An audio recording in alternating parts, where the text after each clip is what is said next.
Yeah. people might say, hey, you're leaving out part of the story, or this needs to be included in the story.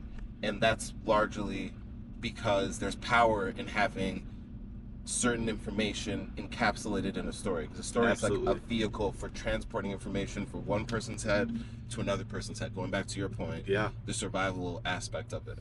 It's so fundamental that I think a lot of people overlook that building block of language and storytelling, right? Mm-hmm. Like it's not just fairy tales. It's Mm-hmm. not just, fictional or non-fictional stuff. It's legitimately knowledge Mm-hmm. that you can carry across generations without having to like open a textbook. Yeah. It's so fundamental to how we've progressed as a society too. I mean, it's also got its roots in the Bible, right? The Bible's just All stories. stories. It's It's it's all completely stories. stories, It's a story you know? about people telling stories, Yeah, and largely, so especially like it's the New Testament. ingrained Yeah. in everything. And so it's very interesting just kind of double clicking and zooming in on how we might be able to use that power of story to Yeah. communicate what we want, especially on a platform like this. Yeah. I mean, everybody always talks about the power of storytelling right now, but I think not as much, there's not as much talk about the structure of story, the importance of story, what a story actually is. You see it in novelists. You'll see Mm-hmm. professional storytellers, like people that write screenplays. Those people are the experts on story. But if you go into a tech channel or a content creation channel and you see somebody say, "Hey, here's some storytelling tips," they don't really get in the weeds in a They way miss the that point of the structure. They miss some of the fundamentals. exactly. That's That's how exactly I'm it. seeing it, is like Yeah. these are fundamentals you need to build a good story. The greatest storytellers, Scorsese, Yeah. like Yeah. what I'm thinking of when you say Yeah. Yeah. screenwriters, Yeah. some of the best storytellers Like Christopher understand, Nolan. Yeah. yes, Yeah. they understand these fundamentals, which allow their stories to be great. Right. It's not in spite of Yeah. the Yeah. fundamentals, which Yeah. we see that so many disciplines, especially with software engineering and tech. Hmm. It's like your success is not in spite of the fundamentals; it's It's because because of. even if Yeah, yeah, yeah. Yeah, yeah, yeah, yeah. if it's collecting dust, Still relevant. we should really also um Hmm? think of just going straight like record and just upload it. Yeah, the better we can do it as one takes. Yeah. It's certainly a lot easier. Yeah, I think also like just being comfortable with, you know, messing up and just getting it up and out. I think because like there's a part of me, especially after this networking event that we did earlier Yeah. this week, um, we went live with, TikTok, right? yeah, and I was like I would love to do this live too. Yeah, yeah, You know yeah. what I mean? I think like that'd be kind of dope, especially when we like start to build the group, like the audience, Oh, yeah. because we're regular with this, and so we could be like every Thursday or every Saturday Whenever, yeah. this time, you know. Yeah, that'd be really cool. And then have like people chime in on the different aspects of what we're talking about. Yeah, yeah, Yeah, the only reason that I like to edit some of these things is because sometimes they sound a little bit contradictory. Um, Primarily from my point of view, because I'm driving, I'm trying to focus, yeah, and I'm like, yeah, I might have missed a click, or I might have missed a layup, in the middle of the conversation. yeah, But that's the only reason where I'm just like, yeah, maybe we could cut that part. But otherwise, yeah, I like being it all in one take, and then being able to deliver value in that time period hmm is like a skill I think we should refine. yeah. No, for sure, You know? for sure. And and it's but I think people get that you're Yeah. driving. Like they're not, and Some people don't. and who cares about those people, True, right? true, true. It's like we're picking our audience. Yeah, Who yeah. is our audience? Who are we? Who do we care about? And it's people that are reasonable and people that aren't trying to, you know, Tear us down. trying to tear us down, trying to tear us down. But anyway, Back talk to at me, it. man. Yeah, what's been going on in your world? What's There's been a lot going on in the world, right? mm-hmm. I think today, or at least this conversation in this car, Yeah, where yeah. we're going What's to the talk story, about, Jake? Get to it. What's the story? but the story you can't just dive into the story. You have to build up. You have to have a beginning to any story. Any story that Okay. you want to tell, you have to have a beginning to. Most people say that a story is three parts. Okay. Well, is an end required? Is an end required? Is an end required? Yes, an ending is Okay. In the required. middle? Because we have to have a Um, beginning. we established we need a beginning. Okay. I would say, Okay. yes, you need all three parts. Okay. If you take any one of those parts out, it doesn't work as a story. So if you take the middle, the beginning, the middle, or the end out, keeping everything equal, Yeah. it doesn't work. Okay, so stories. Stories. Story. All right, but part of this, like, what's the background on this? Talk to me about it. Yeah, so like the beginning of the story, right? Um, we were at a networking event this week and connecting with people and hearing their story, and then also being able to pitch our story in the way that, I'm hoping connects with people that hear it and are able to very clearly distill, oh, that's what these guys are trying to do. Yeah. And so that's kind of where it started, this week at least, with like diving a little bit deeper into story. But I've also been spending like a lot of my time offline diving into Dungeon and Dragons campaigns Yeah. that are put online, that are recorded for a bunch of people to see. Well, let's back up for a second, because Back up. And to ground this, so we were talking a little bit earlier about this idea of signaling, and you mentioned that in this book, Breaking the Beyond Cracking the Coding Interview. Beyond Cracking the Coding Interview, didn't your boy contribute to that book? He did, yeah, Mike. Hey, shout out Mike. Shout out. But there's a section in there where they talk about signaling and interviewing. Yep. And that was the thing that we were talking about that led to the D&D, and then us talking about stories in a grander context. But do you want to talk about that, and then we can kind of use that as a Yeah, I think so basically, and then that all kind of wraps up into what I was, talking to some of these people at the networking event too, is like the signal that you're portraying isn't necessarily the moral of the story, but it's the point, the data point, or the thing that you want the listener to pick up on throughout the story or by the end of the story. I almost take it as the exact same thing. Like the moral of the story is the signal of the story, is the point, it's the theme. It's all the same thing by different name. At least that's I could see that actually. I could see that. And I think when you hear moral of the story, that's to me, when I hear more of this moral of the story, that has like a connotation to it, where you might feel like, oh, I'm in a lecture right Someone's now. gonna teach me something, or somebody's trying to teach me something. But I do think stories are teaching devices in their communication devices, and I think, like, when I hear moral of the story, it's like I'm taken back to Sunday school, and I'm hearing somebody try to preach these lessons to me. Right. But even that's just like the way that it was used. It doesn't necessarily mean that a moral is tied to that. But I do think that sometimes it is helpful just having different names. Yeah, Right? especially if you're in a different situation, it might fit better. But I could definitely see how they all are kind of the same thing. A theme, the moral, or the signal of the story. Yeah. But yeah, reading that part of the book, having the in-person experience of that, and then also just kind of reflecting on what I've been doing in my spare time, I just feel like everything is story. Everything is story. And so back to what we were talking about at the beginning, it was like I started breaking down and looking into the components of a story, what makes a good story, all that stuff. And that's what came out for I don't remember who I saw online. I think you might have shared it with me. Yeah. But it was all around like the three components, the beginning, the middle, the end of the story. And so all that stuff is critical, but I also think, like we were talking about, the signal or the moral is also super critical to have in a story. Right. It's the whole point of the story. Some people say that stories are survival mechanisms. Yeah, to make sure that we're retaining the knowledge needed to adapt and survive. I've heard that from a few different sources. There's this guy Yuval Noah Harari. He wrote this book called *Sapiens*, and it's a story of human history. And the whole idea of the book, the whole point of the book, the moral of the story, is that the thing that separates us from every other species on the planet is our ability to storytell.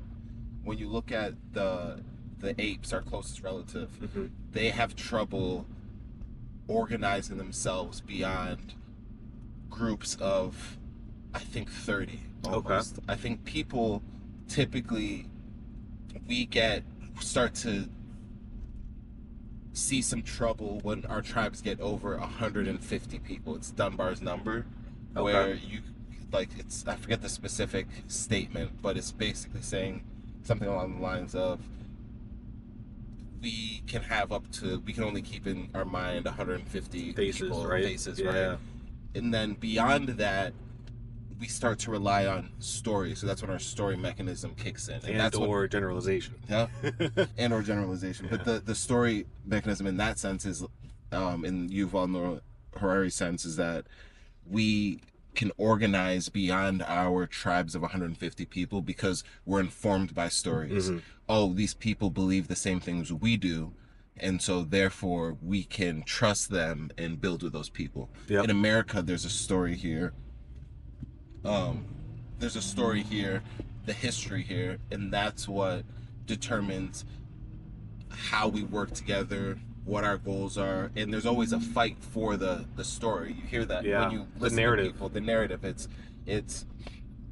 And actually, I think I wasn't anticipating going down this rabbit hole, but it's kind of interesting. But the first part is that everybody looks at these stories, and when you, specifically in a political context, Yeah. people might say, "Hey, you're leaving out part of the story," or this needs to be included in the story. And that's largely because there's power in having certain information encapsulated in a story. Because a story Absolutely. is like a vehicle for transporting information from one person's head to another person's head. Going back to your point, Yeah. the survival aspect of it. It's so fundamental that I think a lot of people overlook that building block of language and storytelling, right? Mm-hmm. Like it's not just fairy tales.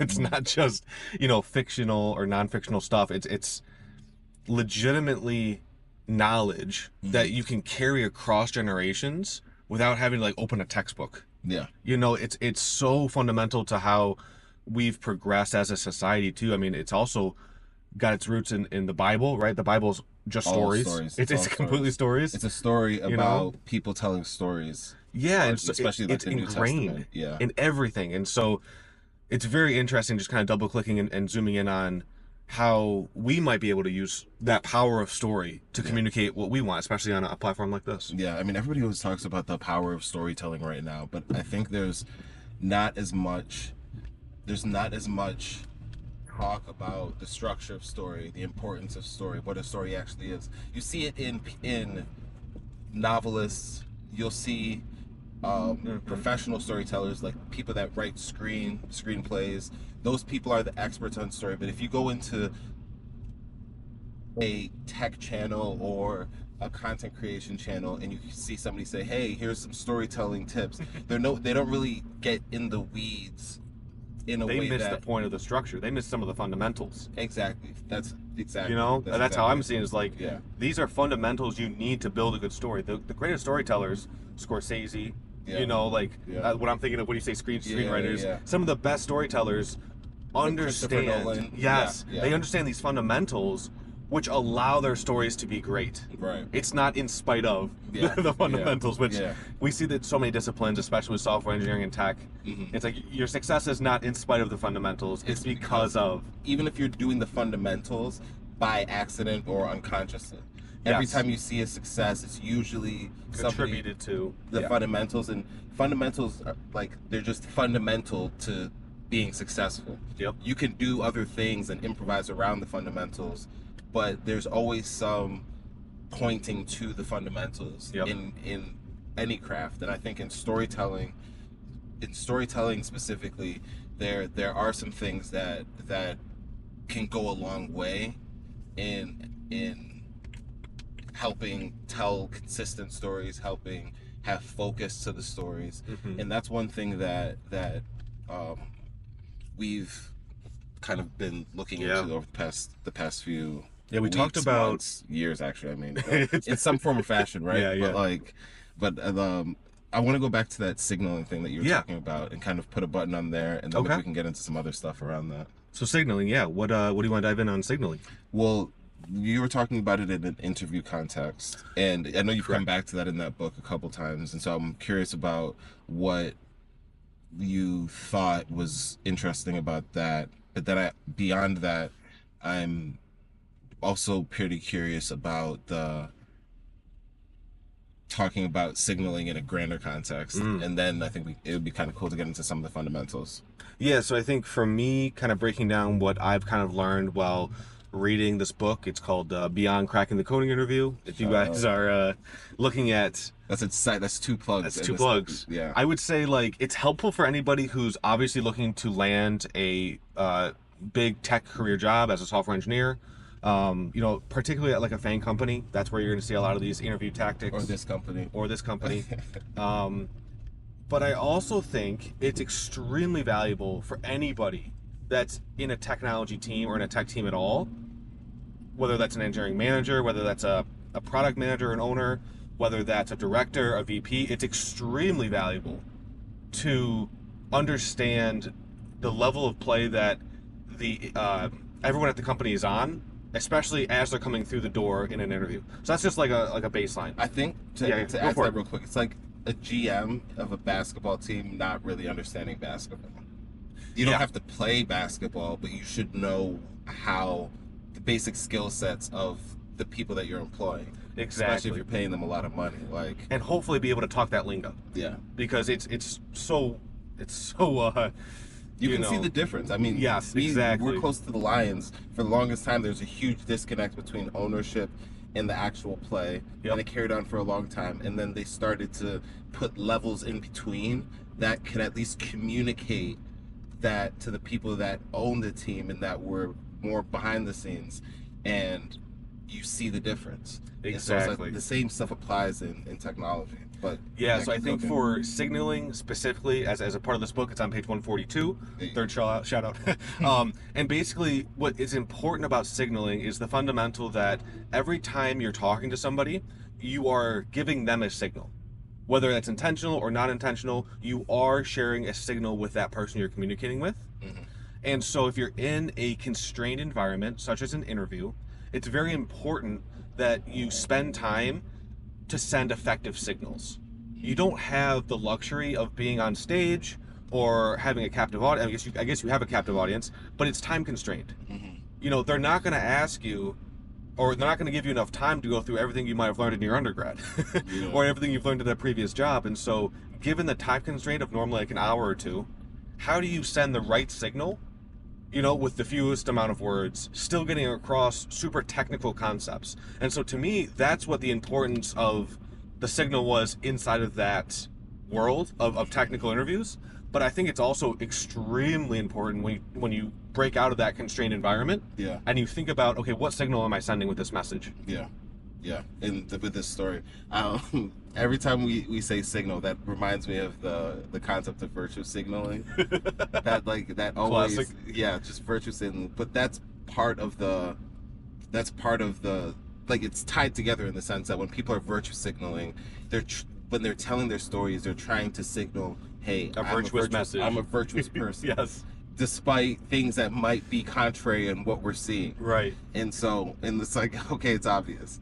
I think in a tech interview, it's okay to be a little bit more obvious because I think so as well. because just the virtue of telling a story is less obvious than being like, hey, I'm the person for the job, because it's adding more context.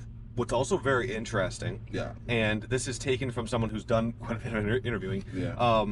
is the fact that what I've seen is a lot of people will approach the problem as very binary, black and white, where it's like, I'm going to give you the answer and that's the answer. Mhm. This sorting algorithm is, n squared. Yeah. It's like, all right, like you got the answer, sure, I'll give you that, but that didn't give me a signal on how you thought about the answer, Yeah. on how data driven you might be. Yeah. Like the signal is almost more important than the answer. Yeah. Like I can go on Google and find the answer. I need you to signal to me that you are competent in thinking through complex questions. Yeah. Yeah. That's really the fundamental there, where we can teach some of this other stuff. Yeah. And Yeah. and then going off of that, I think a big part of why stories are important is because they operate in the world of implications. Ooh, Like, okay. here's something that happened, or here's something I'm telling you about, and then the moral of the story is the implication. So Okay. therefore, I should think about you this in an interview setting. It's therefore like I should think about you this way. You're somebody who understands the fundamentals of computer science. You're somebody who knows how to apply the fundamentals in a certain way. You're somebody who knows how to work in a team. By a story, you by the characters that you introduce, yourself, your team, maybe an adversary, maybe a user or Right. client, you're tying in a lot of other pieces of information in a coherent way rather than just listing all of these things out, which is hard to retain in the human brain anyways. Yeah, for the receiver. Yeah. You tell a story, you paint a picture of what it was like to be in those rooms with you, and that goes a long way. That's something we probably kind of just jumped over at the beginning of this conversation, which was like, we are trying to convey information, and the story is the best way to do that. Yeah. You can, like you said, just list out a bunch of things. Yeah. But I'm gonna forget halfway down the list because I can only hold like 8 numbers in my head. Right. So it's like I'm gonna forget halfway down the list. Yeah. And so the story is what sticks. Yeah. The story is what sticks. Yeah. That sounds like a title right there. Could be. Yeah. The story is what sticks. Yeah. So the signaling in an interview, that it's all like it's all about the story. But I think then what people do is, and what I found is, okay, I understand the importance of a story, but what do I do? What do I do now? Like, where do I start? And how do I come up with my stories? And that can be a rub right there. How do I come up with a story that actually demonstrates that I could be a value add without seeming to try hard or seeming like I'm forcing it? Because I do think that coming up with a story is the first thing. The second part is the delivery of the story. And that's actually more important than the first part. And I think the biggest thing with the delivery of the story has to be clarity. It has to be clarity. Okay. And so for you, it's a 2-step process. It's a 2-step. Well, it's actually a 3-step process. I think it might be a 3-step process. Yeah. And because there's even the idea of capturing the stories that you think are important, and then being able to identify that. So I'm thinking about, like, it's a lot easier to capture it when it crosses your mind and write it down and file it away than it is to sit down and say, okay, here are a list of 10 stories that I have. Right. How do I come up with one that demonstrates a time where I applied my understanding of algorithms to a specific problem? It's like, I might have something that comes right off the top of my head, but if I don't, it's way easier to sit down and say, okay, or not sit down, to just keep like a notebook, keep a notepad, keep a notes app, shout out Muse, but anyways, shout out Constance, but to keep an app and then write it down and then come back later and then develop that. I also have a couple other tricks that we can get into around how to come up with the stories. But then after that, I think it's then, okay, structuring it in a way where, what's the main point? What do I want the other person that's listening to this story or the audience to take away? Right. And then the third part would be thinking about the delivery of that. One thing I heard, which I love this piece of advice, is the first draft is for you. The second draft is for your audience. Ooh, I like that. And so the first time, it's like, write it in the most technical way, all the jargon, or like the sloppy way, or something that might be, boring, more facts based. But then the second time, think of a person in mind. It might be the boss that you're interviewing, or the person that you're interviewing for, who might be your future boss. It might be like a kid that you're trying to teach. It might be a parent that you're just trying to catch up and tell them what you're doing. Right. But then shift that first version into something that can be received by somebody else in a pleasurable, palatable way. That's interesting. I think the only thing I would add on to the whole thing there is I think there might be a pre-step. Okay, talk to me. That pre-step that I think is probably for me, and probably for a lot of people, the hardest thing to do is figuring out what you want to say. The story is the vehicle in which we want to say the thing, and it's got its own fundamentals, a beginning, a middle, and end, a certain framework or structure. But that only works if you know what you want to say. And sometimes that's the hardest thing. It's okay, like, what do I even want to say? Because I know if I knew what I was going to say, I can then structure it and then find an audience to kind of pitch it to, right? Or get that feedback from. But then narrowing it down, it's like, okay, I'm in this scenario, I'm in this situation, let's say it's an interview or it could be a conversation anywhere. It's like, okay, this just happened. Now, what do I actually want to say? What do I want to signal? Mm. And I think that almost might be a pre-step to Okay. doing the entire story building arc. Okay.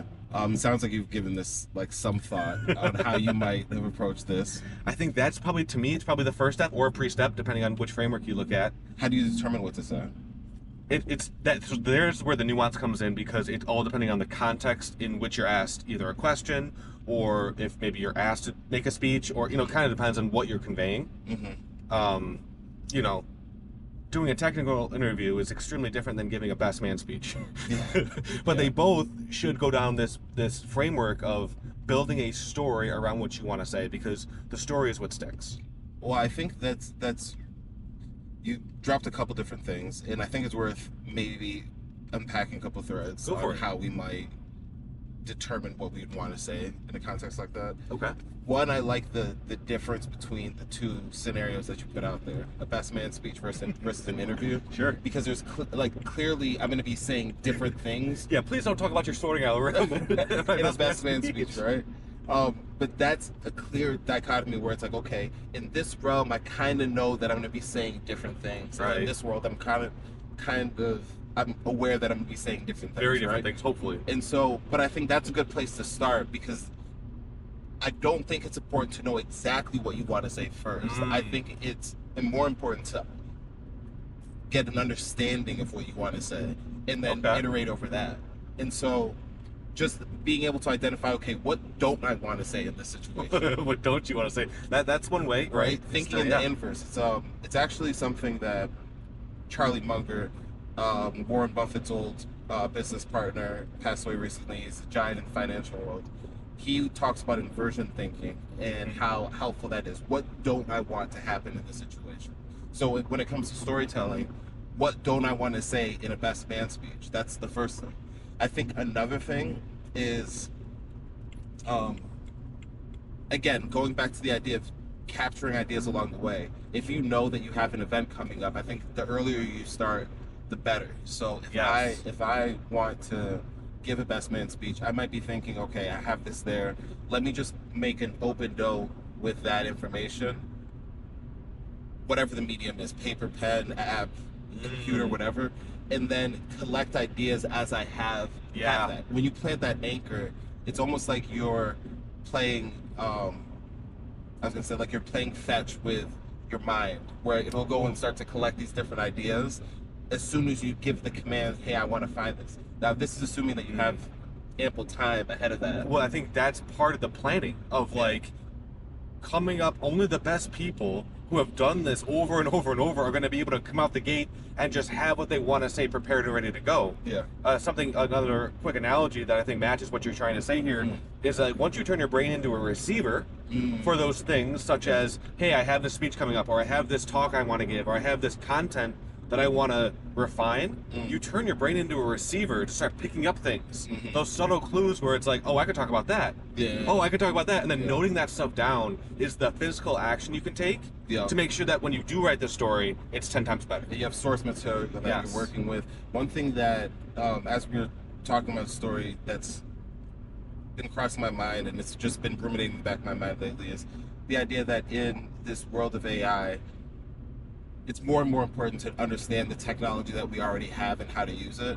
And when you said turn your brain into a receiver, it's like that's a function of the brain that we have, that we can do that. We can say, I want this, make it a point, and then start to get different results. It's like it's turning it, a receiver to channel different information. Yeah. And you start becoming aware of that stuff. Yeah. It's subtle. But if you practice this enough and you are intentional about it, you will start to pick up things that match that narrative that you're trying to form. Yeah, and that's actually something that we can get into another time. Because I could actually go down that rabbit hole, ridiculous. But to the idea of coming up with material and coming up with the things that you want to say in stories, I think that's a huge thing, is getting ahead of it and then being able to channel different information in and use that as source material, because I think trying to become inventive in the moment is always more tricky than, and it's more, there's always more pressure to that. I think The improvisation of yeah, that is very difficult. here's the thing, it's like it's easier to improvise when you have a wealth of source material behind you And than it is when you experience, have yeah. nothing and you have that pressure of having to come up with things Yes. on the spot. Yes, and we could go through a whole rabbit hole of, improvisation and how that actually works, and Yeah. how the best people who are improvising are actually planned. Yeah, exactly. Because it's like you're just increasing your search radius, and Yeah. then you could go beyond that with,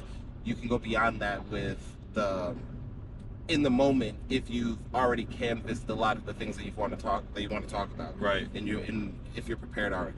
Right. But so that's the first thing. But then the next thing after you started to capture the information, I think, is the structure. Yep. And I think a lot of people run away from structure. But again, I think structure is a way to ground ideas, let you know where your base camp is, and then you can go and explore as much as you want to. Ooh, and then the what I other thing about structure is it's so hard to retrofit structure. Yeah. Imagine trying to, add the framing of a building after it's built. Yeah. Or adding, Yeah. your skeleton into your Yeah. Yeah. It could be done, but it's not. It's a You want to almost start with the structure, so then Yeah. you could add the stuff on top of it and give yourself a really solid foundation. I find when you practice structure, this is another thing actually that I'm a Yeah. big fan of. This is some game that I know. I always keep a little bit, so we could always add on to this later. But I think, especially in things like this, it's good to practice structure, and then let your brain. I find that your brain starts to take off. Like, I guess, how can I phrase this? Structure is something to be practiced in the arts like this, or in telling a story, because I think that you then start to see the world through that structure, Yeah. and it becomes easier to just use it in an intuitive way. But when you start using it, it feels a little awkward because you're not used to using it. By Yep. definition, it's going to feel uncomfortable because it's not something that you've built that comfort with. And so it's going to feel foreign. But I think that the idea of structure and the idea of being able to practice it, so that way when, okay, I got an idea, before it used to come to me in a hazy way, but now the ideas that are coming to me are separated by first act, second act, third act. What's the main point? What's the main question that I want to have resolved? How am I going to drive and create like that stuff starts. What's your signal? What's your signal? And that's like, initially it's annoying, but then after that, your brain takes off and it becomes automatic. Yeah. And you just see the world through that structure. And I think story is one of those base fundamental ways to see the world. I think you're absolutely right. And something else I will say is that once you get to these really advanced levels, your brain starts to put together things In that any you domain, would in any domain. Yeah. Yeah. Your brain starts to put together things that you would not have if you Yeah. didn't have that initial structure. Yeah. Right? Like there's just connections that you start making Yeah. subconsciously that are going to benefit you, when you go back to either writing that story or telling that Yeah. that signal that you only get to that spot after you've practiced this, over those hours, probably not 10,000 iterations, but you start to sharpen those skills of being able to connect different ideas around the topics that you might be thinking about, which is very interesting. Something that AI certainly hasn't done yet. Yeah. I think the big thing missing there is probably the curiosity that AI models need. And I think that's what's driving the whole connection in your head between hey, I have all this framework, I've done this for 5 or 6 or 10 different subjects. Yeah. Now I have this new subject coming in. Oh, look at all these threads that I can tie Yeah. to the existing stuff. Yeah, it's like, I think a good way to measure it is in the quality of ideas that are crossing your mind. Okay. The more you practice the structure of something in the core fundamentals, usually the higher quality of your ideas that you're getting. So Right. I can even give the analogy in basketball is, if you're practicing enough drills enough times, eventually that will become ingrained and you'll get bored with the drills. That just means that you're actually learning it and you Yeah. understand it, and you'll start thinking beyond the initial drills that you were doing. The things that Yes. you used to have trouble with won't be the same. In soccer, it's all the same. And so that's exactly what you're saying is